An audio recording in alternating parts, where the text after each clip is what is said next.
大家好，我是橘子厨。很多人做的月饼纹路不清晰、露馅、太硬或者太油腻，我将一一讲解如何制作出完美月饼的诀窍。我定居美国，不能和父母一起赏月，因此我将美食和思念相结合，制作出一款好吃不腻的紫薯蛋黄月饼。第一步，熬转化糖浆，把砂糖和水倒入一个不锈钢锅里，小火用筷子搅拌至融化。水开后加入柠檬汁，小火熬1小时到1个半小时，期间不要搅拌，温度要低于115摄氏度。熬好后是金黄色的，如果温度再高一些会是琥珀色的。什么是转化糖浆呢？蔗糖是一种双糖，转化是一个将蔗糖分解成葡萄糖和果糖单糖的过程。那为什么要放柠檬汁呢？因为酸可以防止分解后的葡萄糖和果糖再结合形成固态的蔗糖。第二步，做面皮，将转化糖浆、碱水、花生油搅拌均匀，倒入中心面粉，搅拌成团，不要过度揉面哦。面团的比例和醒面是包馅不破的基础。包上保鲜膜，松弛2小时以上。为什么要放碱水呢？一是中和转化糖浆里的酸，二是让面皮更松软。第三步，烤蛋黄，蛋黄26个，料酒或白酒1小碗，将蛋黄再装入酒的碗中过一下，这一步是为了去腥。180度烤8分钟，这是很难不偷吃一口烤熟的蛋黄，太香了。第四步，制作紫薯馅，将紫薯去皮放入蒸锅蒸20分钟。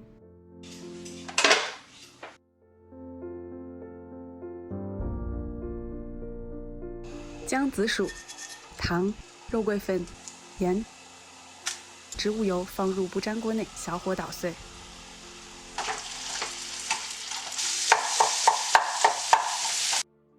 加1罐炼奶，炒10分钟左右，紫薯馅就做好了。第五步，包馅，我的是65克的模具，馅40克，皮25克，馅和皮的大小可以根据你的模具来调整。我将10克的蛋黄包入约30克的馅中，搓圆。接下来这一步是包馅不破的关键，在案板上撒少许面粉，用擀面杖将边沿擀得特别的薄，带有少许干面粉的底面是外侧，快速将皮翻盖在馅上，如果有破的，可以用厚的地方来补薄的地方。搓圆，然后直接上烤盘按压成型。第六步，烤制。烤前先刷一层薄薄的水，这样可以防止破皮。200摄氏度5分钟。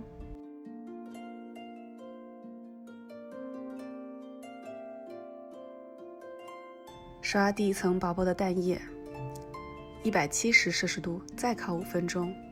刷第二层薄薄的蛋液，170度第3个5分钟。有的人的月饼烤出来会鼓腰，那是因为长时间高温没有拿出来刷蛋液的步骤，月饼会膨胀。有的人月饼烤出来上面纹路变平了，那是因为你没有先烤5分钟定型后再刷蛋液，也可能蛋液太浓稠了。有的人的月饼底部颜色太深了，那是因为放在烤箱的下层导致受热不均匀。烤好后就可以享用了。放置1-2天，饼皮回油会变得更软，常温下可以放1周。请点赞、留言、转发来支持我吧。